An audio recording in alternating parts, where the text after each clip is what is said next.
Hi guys, welcome back to my channel. Today is a very exciting video day.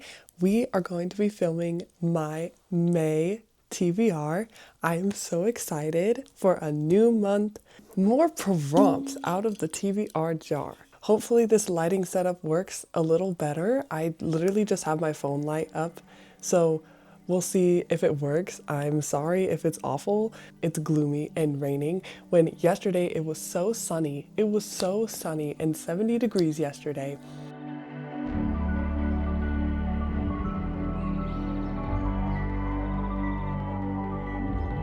Let's get into the May TBR. I'm very excited for May. We are getting into the more summery reads. I'm hoping for some romance reads, maybe some Abby Jimenez. Like, summer just gives Abby Jimenez, and I am very excited for another read of hers. You know, I don't really look at like new releases and stuff, and I know for like TBR videos, I definitely should look up new releases and what's coming out in May, but I'm just not on top of it, to be so entirely honest with you. I'm not on top of it with new releases. Other people can be on top of new releases. You can go watch those videos. Just kidding. Stay here. I think we'll do 5 prompts today. Am I going to get to all of them this month? Probably not. Is it still fun? Yeah. Shall we get into it? Yeah, let's get into it. So last month, I think I read about 3 books off of my TBR last month. I think we picked 6 prompts. Guys, I actually don't remember, but Editing Ashley will show you how we did last month. I think it's 3 out of 6.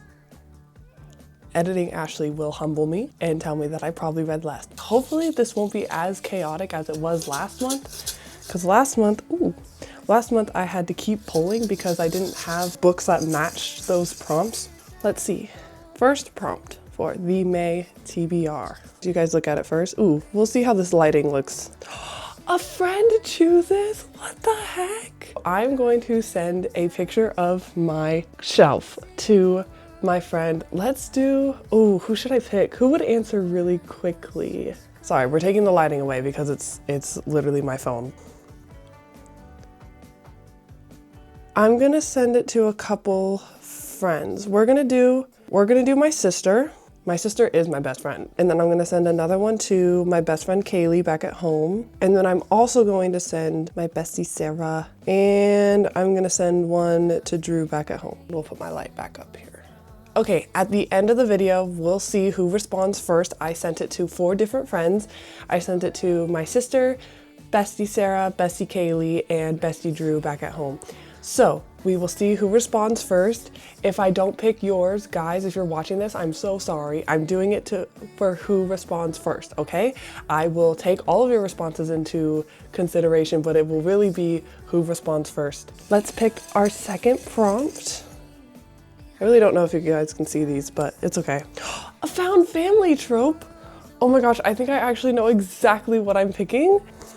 Guys, I think we're gonna do it. This is the first thing that I came up with, or that just popped up in my head, so I think I'm gonna go with it. This is The Raven Boys, and it is on my 2026 TBR, and there is a crazy good found family trope that I've heard. I think it's like, it's definitely 4 boys, and they're all best friends, and I think there's also a girl in it. But I know it's a found family. I don't really know what it's about. Oh my gosh, I've heard this is so good. I'm so excited. Every year, Blue Sergeant stands next to her clairvoyant mother as the soon-to-be-dead walk past. Blue never sees them until this year, when a boy emerges from the dark and speaks to her. His name is Gainsey, and he's a rich student at Aglionby? Guys, I'm so sorry. Blue has a policy of staying away from Aglionby boys, known as Raven Boys. They can only mean trouble. As Blue is drawn to Gainsey in a way she can't entirely explain, he is on a quest that has encompassed 3 other Raven Boys. Adam, the scholarship student who resents the privilege around him. Ronan, the fierce soul whose emotions range from anger to despair. And Noah, the taciturn? Guys, I don't know how to read. Watcher who notices many things but says very little. For as long as she can remember, Blue has been warned that she will cause her true love to die. She doesn't believe in true love and never thought this would be a problem. But as her life becomes caught up in the strange and sinister world of the Raven Boys, she's not so sure anymore. Guys, I'm so excited to read this. Bestie Rachel over on here on BookTube, she has read this and she gave very good reviews on it, and she's kind of she's kind of the one to make me buy it. So this is number 2, Found Family. We're gonna put this on the TBR right there. Ooh, I'm excited. Marriage of Convenience? Oh boy. Is God of Malice Marriage of Convenience? I didn't get to God of Malice last month. I don't think this is a Marriage of Convenience. Come on, where's my Marriage of Convenience? Oh, you know what I could read? Okay, it's on my Kindle. Okay, I have a Kindle read. Do I have my Kindle here? No, but I could read the second book to the Terms and Conditions is the second book to this series that I'm in the middle of. I could definitely read that. Yeah, you know what? I think that's what I'm gonna read. It's called Terms and Conditions. It's a Marriage of Convenience. What is that trilogy called? The last one's Final Offer. I read the first one. The Fine Print is the first one. The second one is Terms and Conditions, and the third one is The Final Offer. I can put all 3 of them up on the screen for you. I forget what the series is called. Yeah, I'm gonna read the second one, Terms and Conditions, on my Kindle. It is a Marriage of Convenience. Okay, I just need to remember that I chose that. This is the 4th prompt. Involves a historical event. I think we all know what I'm picking. This is The Nightingale by Kristen Hanna. It follows 2 sisters in World War II. We're putting this back on the TBR because this is the only one that I have that's historical fiction, I believe. So I'm excited to read this. I've heard many really good things about it, but I've also heard that you have to be in a good mindset for it. So I'm excited. Hopefully I'll be in a good mental health state when I pick this up. So here is the 4th book on the TBR. It's going to be The Nightingale by Kristen Hanna. Oh my gosh, we're already on the last prompt, guys. And then we can check back in to see who responded first on my friend chooses. That doesn't really help. Oh my gosh, sister chooses? Wait, no way! I did send one to my sister. Okay, so I sent one to my sister. If she responded, we will go with her choice, and then we'll go with one of the other friends' choices if friend chooses. Oh my gosh, that's so exciting. Okay, let's see what my sister Allison chose. Oh, she said, what's that red one on the bottom? Okay, so my sister has responded, and she did choose The Girls of Good Fortune. Guys, I have no idea what this is about, and it was just sitting here at the bottom of my shelf, and she said, what's that red one down there? And I said, it's The Girls of Misfortune. The Girls of Fortune. Gosh, The Girls of Good Fortune. Oh my gosh, I keep thinking it's The Girls of Misfortune. It's fine. I got this for Christmas, I think, like a couple years ago, maybe last year, or maybe this last Christmas. I have no idea, but I have no idea what it's about. So let's see what it's about. Oregon, 1888. Amid the subterranean labyrinth of Portland's notorious Shanghai tunnels, a woman awakens in an underground cell, drugged and disguised. Celia soon realizes she's a Shanghaied victim on the verge of being shipped off as forced labor, leaving behind those she loves most. Although well accustomed to adapting for survival, being half Chinese, passing as white during an era fraught with anti-Chinese sentiment, she fears that far more than her own fate hangs in the balance. As she pieces together the twisting path that led to her abduction, for serving as a maid for the family of a dubious mayor, to becoming entwined in the case of a gold miners' massacre, revelations emerge of a child left in peril. Desperate, Celia must find a way to escape and return to a place where unearthed secrets could prove deadlier than the dark recesses of Chinatown. This sounds actually so interesting. Oh my gosh, what? So she was kidnapped and now she's passing off for being white and an anti-Chinese sentiment? Guys, is this problematic? I don't know.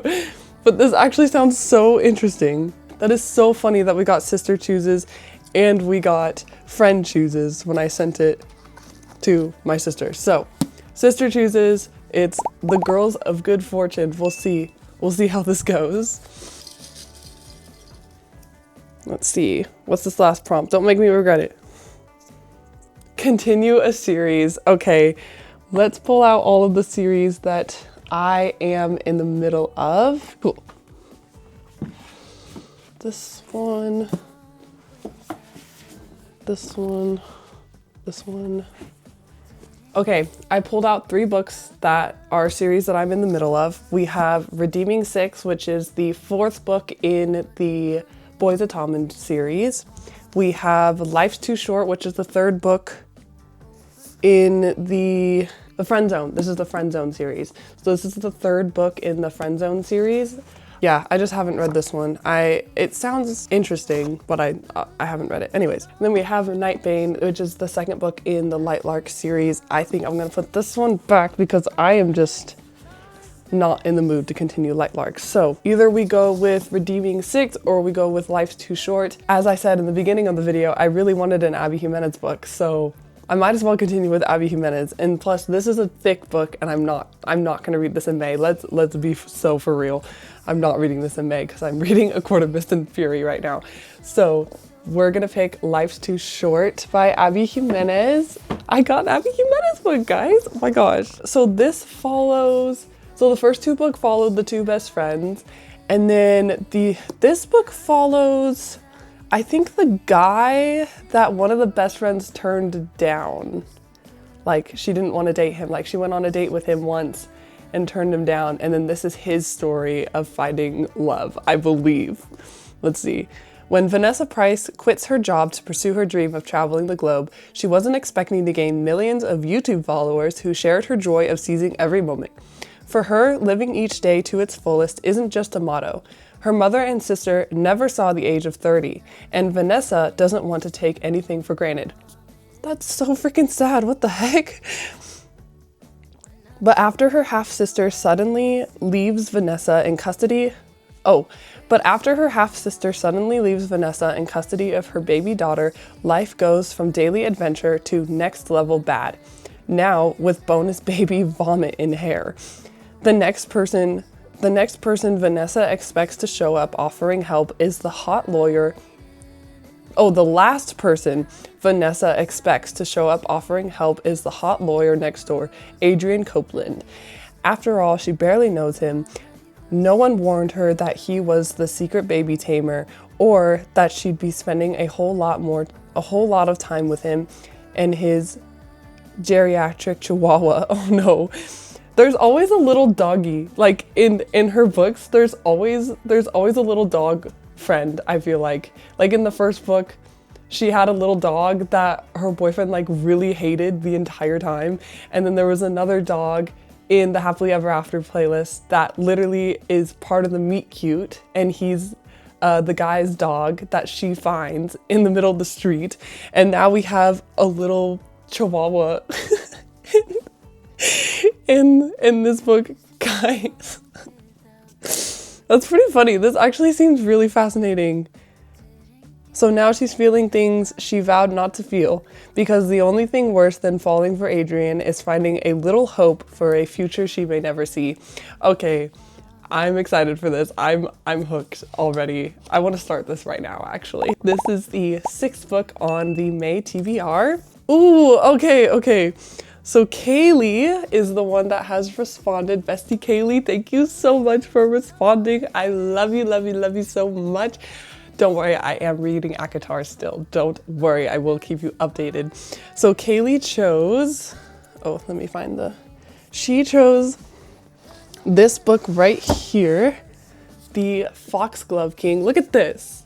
This is a chunker. This is chunky, but it also has the uneven pages that I absolutely love. I don't know if it's a hot take, but I think it is. It probably is a hot take, but I love the uneven pages. I don't know if you guys can see that, but I love it. So a lot of people hate it, but I think it makes a book really unique, and it makes it super old looking, kind of. I don't know if that made any sense, but anyways, Kaylee chose the Foxglove King. Let's see what this is about. In this gilded, gothic, and darkly romantic new epic fantasy series, a young woman's secret power to raise the dead plunges her into the dangerous world of the sainted king's royal court. She can raise the dead? What the frick? Lore has been living... Lore? Her name's Lore? Or maybe it's a he. Lore has been living by her wits since she was a child, running poisons for the cartel that took her in, avoiding the attention of the law, and keeping her affinity for death magic a secret. Because mortem is a rare and illicit commodity, and using it could mean death. When a job goes wrong, Lore suddenly finds herself thrust into a lavish court where one can be believed and even fewer can be trusted. There, Lore must navigate an intricate web of politics, religion, and forbidden romance to solve a mystery more dangerous and twisted than she can even imagine. Wait, actually, this sounds so good. Wait. What? Okay, Kaylee, I think you had a really good pick, honestly. Oh my gosh, I'm excited. Ooh, Allie Hazelwood has a little... The Foxglove King will be the book of your dreams and your nightmares. Oh no. Is this scary? Well, the font's kind of big though.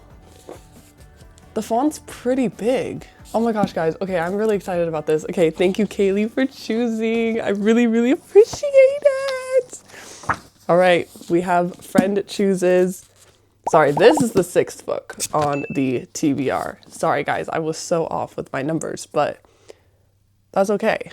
Okay, let's do a recap of what we have chosen so far. I'll do the one that's my Kindle first. We had Marriage of Convenience, and I chose Terms and Conditions by Lauren Asher. This is not in order at all. Then we had Continue a Series, and I chose Life's Too Short by Abby Jimenez. Then we had a historical event, and I chose, again, The Nightingale, which takes place in World War II by Kristen Hanna. Then we had Friend Chooses, Bestie Kaylee chose this, The Foxglove King by Hannah Witten. It's probably Witten. Hannah Witten. Thank you, Kaylee. Then we had Found Family, and we chose The Raven Boys. And then we had Sister Chooses, and my sister chose The Girls of Good Fortune. Perfect. Guys, this is what the TBR is looking like. I'm really excited. We've got some fantasy, we have some historical fiction, and we have a romance. We have 2 romances, actually.